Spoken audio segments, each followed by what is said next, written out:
북한 사람들이 한국 사람들보다 한국 드라마를 더 많이 봅니다. 이 한 문장에 북한 체제의 미래가 다 들어있어요. 탈북민 한 분이 인터뷰에서 이런 얘기를 하셨습니다. 평양에서 한국 드라마 보다가 이민호 만나러 한국에 왔다는 사람들이 있다. 인천공항에 내렸는데 이미 이민호 사진이 곳곳에 그려져 있는 걸 보고 깜짝 놀랐다. 농담이 아니에요. 실제 사례입니다. 이 얘기를 듣고 그냥 웃어넘기시면 안 됩니다.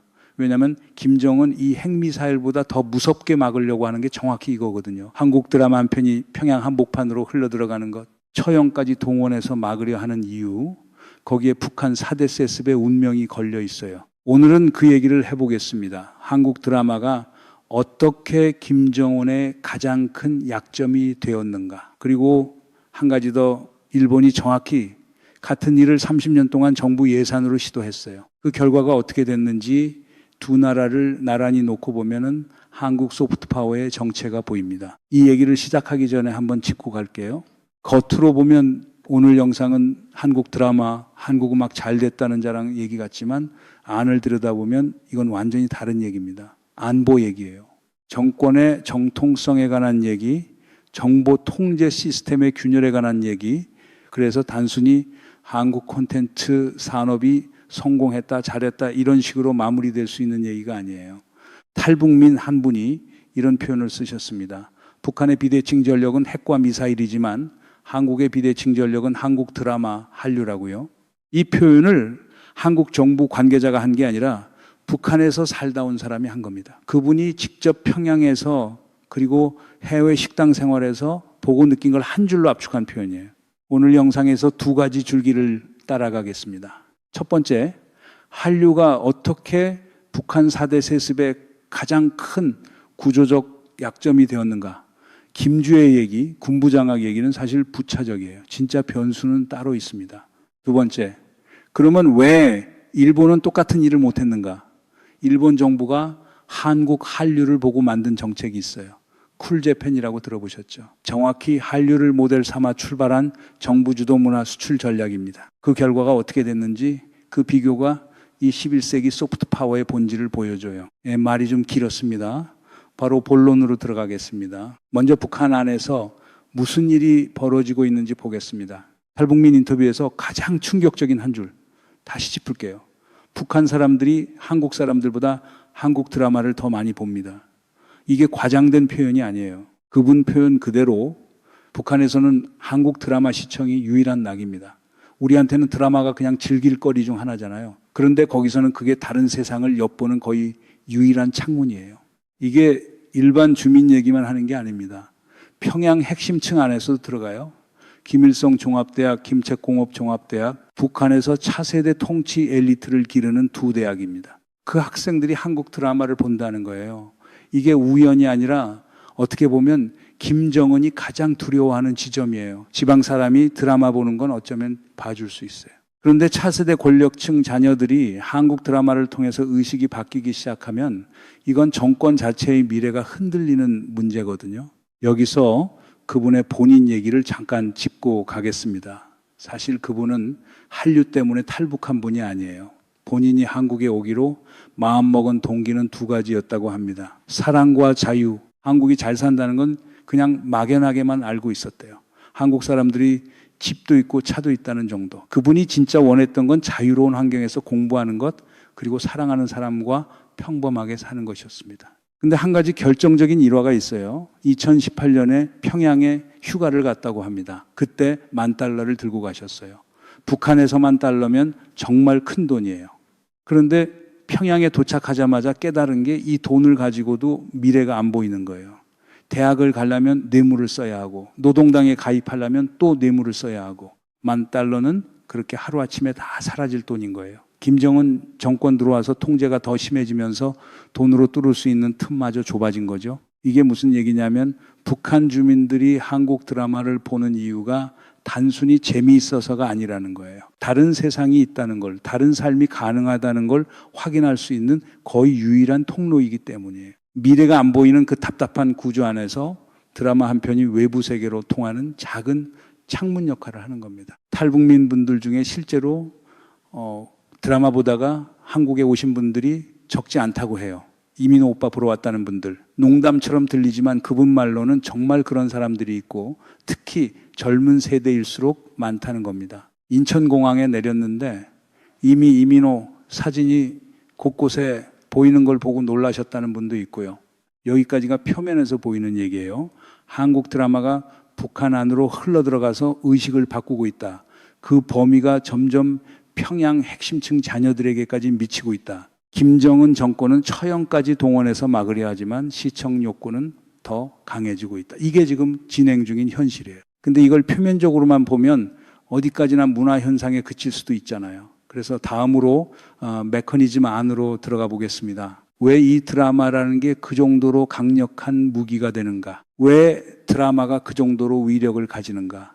이 질문에 답하려면 정보 통제 사회의 작동 원리를 봐야 합니다. 북한은 70년 넘게 외부 정보를 차단해온 사회예요. 학교에서 가르치는 역사도 뉴스에서 나오는 세상도 다 정권이 만든 한 가지 버전입니다. 한국은 미군이 점령한 식민지이고 남조선 동포들은 굶주리고 있고 김씨 일가는 신의 혈통이고 이게 어릴 때부터 머리에 심어지는 기본 인식이에요. 다른 세상이 존재한다는 사실 자체를 구조적으로 알기 어려운 시스템입니다. 이 시스템 안에서 한국 드라마 한 편이 들어가면 어떤 일이 벌어지냐. 일단 시각 정보예요. 글로 듣는 게 아니라 눈으로 보는 거잖아요. 서울 거리를 걷는 평범한 사람들, 카페에서 커피 마시는 모습, 편의점에서 라면 사 먹는 장면. 이걸 한번 보면 그동안 머리에 심어졌던 한 가지 버전이 흔들리기 시작합니다. 남조선이 굶주리는 식민지라고 배웠는데 화면 속 한국 사람들은 우리보다 더 편하게 살고 있는 거예요. 이 인지 부조화가 균열의 시작점이 됩니다. 탈북민분이 직접 하신 말이 있어요. 한국에 와서 예능 프로그램, 특히 1박 2일 같은 걸 보면서 이런 생각이 들었다고요. 한국 사람들은 평범하구나. 나도 저 사람들처럼 시장에서 어묵 먹고 떡볶이 먹고 치킨 시켜 먹고 싶다. 그 평범함이 북한 안에서는 상상도 못한 거예요. 평범한 사람이 평범하게 살고 있다는 것 자체가 충격이 되는 사회. 그게 북한입니다. 여기서 더 중요한 게 누가 보느냐예요. 지방에서 어렵게 사는 분들이 드라마 본다고 정권이 흔들리지는 않습니다. 그분들은 어차피 통치 구조의 핵심에서 멀리 떨어져 있어요. 진짜 문제는 평양이에요. 그것도 김일성 종합대학, 김책공대 학생들, 차세대 핵심 통치 엘리트입니다. 이 친구들이 한국 드라마를 통해서 의식이 바뀌면 그게 정권의 미래의 직격탄이 되는 거예요. 왜냐하면 김씨 일가는 결국 이 엘리트층의 충성에 의존해서 굴러가는 시스템이거든요. 그래서 김정은 정권은 한류 단속을 잔혹하게 합니다. 한국 드라마 보다가 걸리면 평양 사람도 지방으로 추방돼요. USB나 SD카드 단속, 공개 처형까지 동원해서 두려움을 심으려고 합니다. 그런데도 시청 욕구는 줄지 않는다는 게 그분이 일관되게 증언하는 부분이에요. 처벌이 강해질수록 더 갈증이 커지는 구조라는 거죠. 자, 이 구조가 어디서 본 듯하지 않으세요? 1989년 베를린 장벽이 무너지기 직전이었습니다. 그 전 10년 넘게 동독 사람들은 이미 서독 텔레비전 방송을 보고 있었어요. 서독 방송이 동독 국경 안으로 흘러들어갔고 동독 정권은 그걸 막아보려고 했지만 결국 막지 못했습니다. 그리고 1989년 11월이 어느 날 갑자기 벌어진 게 아니에요. 그 의식 균열은 이미 오랜 시간 쌓이고 있었던 겁니다. 지금 평양에서 진행되고 있는 게 정확히 그 패턴이에요. 여기서 한 가지 질문이 떠오릅니다. 한국 드라마는 어떻게 북한 국경까지 넘은 걸까요? 정부가 시킨 것도 아니고 누가 전략적으로 설계한 것도 아닌데 한국이 의도해서 만든 무기가 아니란 말이에요. 그런데 결과적으로 이게 비대칭 전력이 돼 있어요. 이 질문에 답하려면 정반대 사례를 봐야 합니다. 일본이 정확히 같은 일을 13년 동안 정부 예산으로 시도했거든요. 결과가 어떻게 됐는지 두 나라를 나란히 놓고 보면 답이 보입니다. 먼저 분명히 짚고 가겠습니다. 일본 콘텐츠를 무시하는 얘기를 하려는 게 아니에요. 그 전부터 인정하고 들어가겠습니다. 일본 콘텐츠는 진짜 자산입니다. 누구도 부정 못해요. 미야자키 하야오가 만든 스튜디오 지브리, 닌텐도의 슈퍼마리오와 젤다 시리즈, 포켓몬, 드래곤볼, 원피스, 귀멸의 칼날까지 일본은 수십 년에 걸쳐 세계가 인정하는 콘텐츠 IP를 쌓아온 나라예요.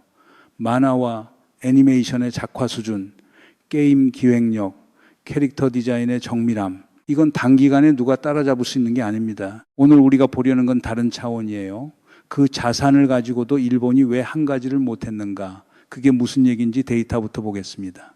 2013년에 일본 정부가 쿨 재팬이라는 정책을 본격적으로 출범시킵니다. 정확히는 해외 수요 개척 지원 기구라고 줄여서 쿨 재팬 기구라는 관민 펀드를 만들어요. 출처는 일본 경제 산업성입니다. 목적이 뭐였냐면 일본의 애니메이션, 음식, 게임, 패션, 관광 같은 콘텐츠를 해외로 확산시키는 거였어요. 그러면 결국 산업 경쟁력으로 전환된다는 구상이었습니다. 여기서 한 가지 중요한 사실, 이 정책을 만들 때 일본이 모델로 삼았던 게 정확히 한국 한류였다는 점이에요. 아사히 신문 보도에 따른 내용입니다. 한국 한류를 보고 우리도 만들자고 출발한 게 쿨재팬이라는 거예요. 정부 주도로 위에서 아래로 예산 투입해서 만들자. 이게 일본식 접근이었습니다. 그래서 결과가 어떻게 됐냐. 2024년도 말 기준 쿨재팬 기구의 누적 적자가 383억에 내달했습니다. 2025년도 기준으로는 540억엔 한화로 약 5,100억 원에 이르는 것으로 아사히 신문이 보도했어요. 일본 정부는 이제 이 기구의 통폐합, 사실상 폐지를 검토하고 있는 상황입니다. 2026년 6월에 그 소식이 나왔어요. 13년에 걸쳐 천문학적인 공적 자금을 투입했는데 결과는 누적 적자와 폐지 검토라는 얘기입니다. 여기서 한 가지 질문이 자연스럽게 떠오릅니다. 일본이 돈이 없어서 그랬을까요? 아니죠. 콘텐츠 자산이 부족해서 그랬을까요? 그것도 아니에요. 미야자키, 하야오, 닌텐도, 만화산업 다 가지고 있었습니다. 그러면 뭐가 문제였을까요? 구조적으로 보면 네 가지가 겹쳤어요. 첫 번째, 정부 주도의 함정. 콘텐츠는 위에서 만들어서 아래로 밀어내는 게 아니에요. 시민이 만들고 시장이 키우고 세계가 선택하는 구조거든요. 그런데 쿨재팬은 출발부터 정부가 기획하고 정부가 투자 대상을 정하고 정부가 마케팅을 했어요. 이러면 자연스러운 글로벌 모멘텀이 안 생깁니다. 두 번째, 카탈로그 의존. 일본이 자랑하는 IP를 가만히 보면 포켓몬, 헬로키티, 도라에몽, 슈퍼마리오 같은 게 다 1980년대에서 90년대에 나온 것들이에요. 자산은 풍부한데 신규 글로벌 모멘텀이 부족합니다. 진열대에 좋은 상품은 많은데 새 상품이 안 나오는 가게 같은 거예요. 세 번째, 갈라파고스화입니다. 이게 무슨 말이냐면 일본 콘텐츠 생태계가 자기 시장 안에서는 최강인데 밖으로 나오면 안 통하는 상태로 굳어진 거예요. 갈라파고스 거북이가 자기 섬 안에서는 잘 살지만 다른 환경에서는 적응하지 못하는 거랑 비슷해요. 일본 콘텐츠가 일본 내수에 너무 최적화돼 있다 보니 글로벌 플랫폼 시대에 적응이 늦어진 겁니다. 네 번째, 이름 자체의 자기 모순. 쿨재팬이라는 이름이 사실 이미 답이에요. 재팬은 쿨하다.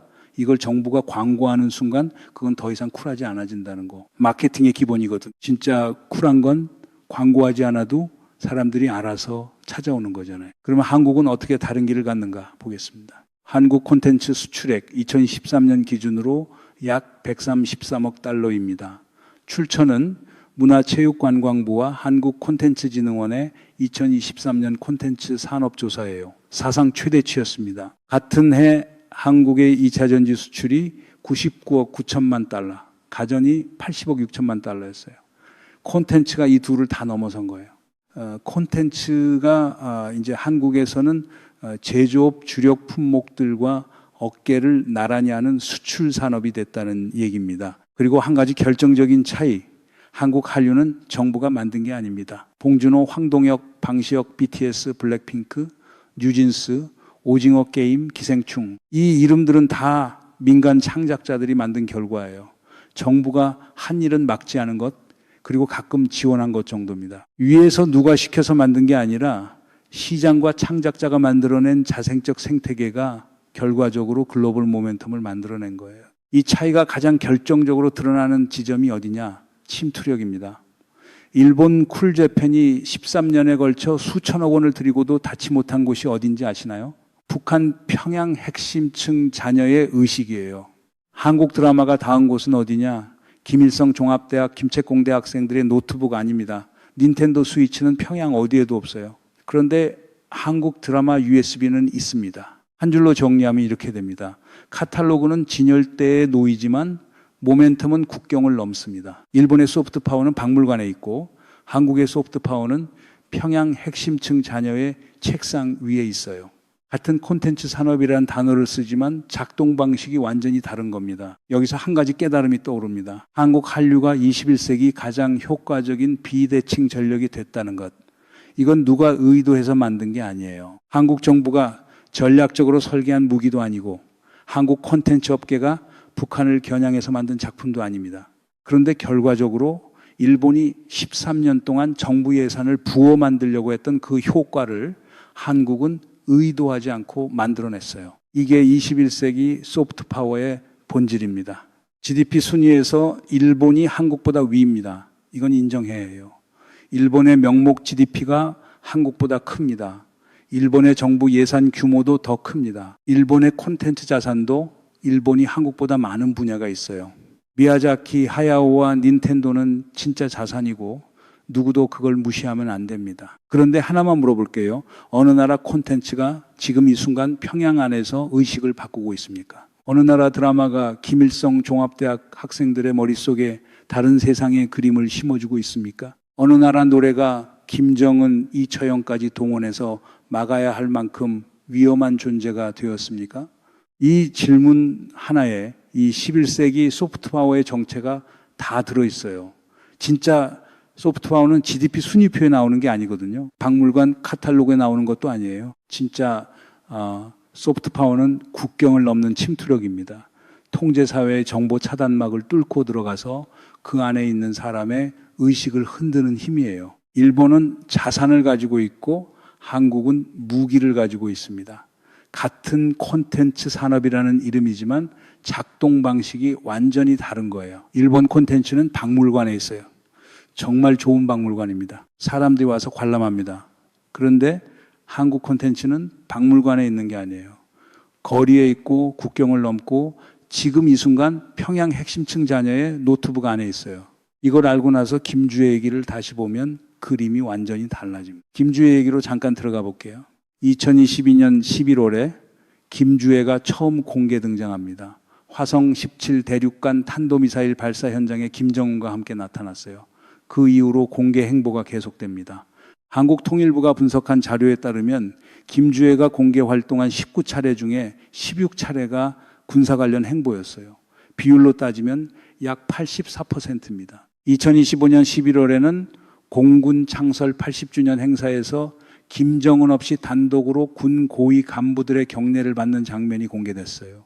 2016년에는 이른바 혁명의 성지로 불리는 백두산 삼지연 지역을 처음 방문했습니다. 사격 행보도 잇따라 공개됐어요. 권총 사격, 신형 저격 소총 사격, 다 후계 서사를 만드는 과정입니다. 어릴 때부터 군과 친숙했다. 천부적 소질이 있다. 백두혈통의 정통성을 이어받았다. 이른바 위대성 교양 작업이 진행되고 있는 거죠. 여기서 우리가 봐야 할 게 두 가지예요. 첫 번째, 김정은이 왜 이렇게 빨리 김주혜를 부각하고 있는가? 본인이 후계자로 정해진 게 늦었던 경험이 있어서 자기 시간이 부족할 때 어린 자녀에게 권력을 넘기는 위험을 피하려는 거라는 분석이 많아요. 그런데 그 자체가 정통성 기반이 약하다는 신호이기도 합니다. 3대 세습도 역사적으로 어려운 일이거든요. 4대까지 가면 그 어려움이 더 커집니다. 탈북민이 직접 한 얘기가 있어요. 4대 세습이 말이 되냐? 보통 3대에서 끝나잖아. 야, 뭔가 하나 터질 것 같다는 생각이 든다. 평양에서 살다 온 분이 본인 감으로 한 얘기예요. 그런데 그 감이 그냥 감이 아니에요. 4대 세습을 성공시키려면 결국 핵심층 자녀들의 충성이 필요하거든요.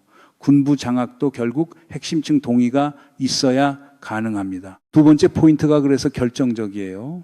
그 핵심층 자녀들이 지금 한국 드라마를 통해서 의식이 바뀌고 있다는 사실. 김정은 이위에서 통제를 강화할수록 그 핵심층 자녀들이 보는 한국 드라마는 안에서 더 절실해집니다. 위에서 누르는 힘과 안에서 침투하는 힘이 동시에 작동하는 거예요. 압력솥에 압력이 쌓이면 결국 어느 한쪽에서 터집니다. 김주혜가 후계자로서 능력이 있느냐, 군부가 받아들이느냐, 이건 사실 부차적인 문제예요. 진짜 변수는 따로 있어요. 4대 세습이 본격적으로 시작되는 그 순간 평양 핵심층 자녀들 머릿속에 어떤 이미지가 들어있는가. 이게 진짜 변수입니다. 그리고 그 머릿속에는 지금 한국 드라마가 들어가 있어요. 마무리하겠습니다. 북한이 곧 무너진다. 이런 단정은 위험합니다. 30년 동안 그런 얘기가 반복돼 왔어요. 매번 곧 무너진다. 곧 통일된다고 했지만 안 무너졌습니다. 그래서 오늘 영상에서도 그런 단정은 하지 않을게요. 북한 체제는 외부에서 예측하는 것보다 훨씬 끈질긴 게 사실입니다. 그런데 이번에는 신호가 좀 다릅니다. 정보 통제의 균열이 처음으로 핵심층 안에서 핵심층 자녀의 머릿속에서 진행되고 있다는 것. 김정은 본인이 이걸 인지하고 있다는 게 가장 분명한 증거예요. 처형까지 동원해서 막으려고 하는 건 그만큼 두렵다는 뜻이거든요. 두렵지 않으면 그 정도까지 안 합니다. 그리고 그 균열의 주역이 한국의 소프트 파워라는 것. 이게 오늘 영상의 핵심이에요. 누가 설계한 무기도 아니고 정부가 만든 자산도 아닙니다. 시민과 창작자가 자유롭게 만든 콘텐츠 생태계가 결과적으로 21세기 가장 효과적인 비대칭 전력이 된 거예요. 일본의 13년이 우리에게 알려주는 게 있어요. 진짜 소프트 파워는 정부가 만들 수 없습니다. 정부가 돈을 부어 만들려고 하면 쿨재팬처럼 누적 적자 540억 엔으로 끝나는 거예요. 한국이 그 길을 가지 않았다는 것, 시민과 시장이 만든 자유로운 창작 생태계로 갔다는 것. 이게 오늘의 결과를 만들어낸 진짜 원인입니다. 쿨재팬은 진열대 위에 있고 한국 콘텐츠는 국경을 넘고 있어요. 같은 콘텐츠라는 단어를 쓰지만 작동 방식이 완전히 다른 거예요. 일본이 보여준 13년의 결과를 한국은 지금 다른 방식으로 만들어가고 있습니다. 그리고 그 방식의 결과가 지금 평양 안에서 보이고 있는 것. 마지막으로 한 가지만 더 말씀드리고 마치겠습니다. 만약 북한 4대 세습이 흔들리는 순간이 온다면 한국은 그 순간을 어떻게 맞이할 준비가 되어 있을까요? 한류가 비대칭 전력이라면 우리는 그 전력을 가진 나라로서 어떤 책임을 져야 할까요? 단순히 콘텐츠 수출을 늘리는 차원의 얘기가 아니라 북한 주민들이 외부와 연결될 때 그분들이 안전하게 새 삶을 시작할 수 있는 환경을 만들어 두고 있느냐. 이런 차원의 질문입니다. 탈북민 한 분의 인터뷰에서 출발한 오늘 영상이 이 질문 앞에서 마무리됩니다. 한국 드라마가 평양 핵심층 자녀의 머릿속까지 도달한 이 시대, 그 도달의 의미를 함께 생각해 보면 좋겠어요. 오늘 영상은 여기까지입니다.